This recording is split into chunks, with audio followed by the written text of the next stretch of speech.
आपण सरकारी योजनांचा लाभ सगळेजण घेतो. आजही आपल्याकडे लाडकी बहीण योजना आलेली आहे. खुश लाडकी बहीण योजना आलेली आहे आणि महिला मंडळांना तेवढं ऐकल्यावर महिला मंडळ खुश होते.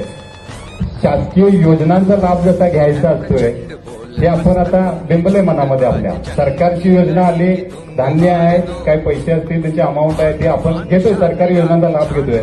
पण सरकारी नोकरीमध्ये जाऊन सरकारचा पगार घ्यायचं स्वप्न आपण बघायला पाहिजे. हे आजच्या महिला वर्गाने आमच्या शिकायला पाहिजे. 1500 रुपये जे काही आज लाडक्या बहीण योजनेसाठी येतात त्याच्याही पुढे जाऊन आपण चांगलं आपल्या मुलांना शिकवून कसं ते 15,000 आणि 1.5 लाख रुपये पगार घेतील शासनाचा, याचा विचार आपण महिला वर्गाने जरूर करायला पाहिजे. आणि तुमच्यापैकी बऱ्याच लोकांना मी काय बोललो हे चांगल्या पद्धतीने कळालंय. म्हणजे तुम्ही हा विचार चांगला करा की शासन सरकार येतील जातील बदलत राहतील, पण शासकीय योजनांचा लाभ कमी जास्त होऊ शकतोय, बंद होऊ शकतोय, पुन्हा चालू होऊ शकतोय, पण सरकारचा पगार आणि पेन्शन कधी थांबत नाही हे सगळ्यांनी लक्षात ठेवायचं आहे. म्हणजे लाडक्या बहीण योजनेला माझा विरोध नाही किंवा हे काय राजकीय स्टेज नाही आहे इथं बोलण्यासाठी, पण शासकीय योजनांचा आपण जसा लाभ घेतो तसं शासनाचा पगार आणि महाराष्ट्र शासनाचं लेबल आपल्या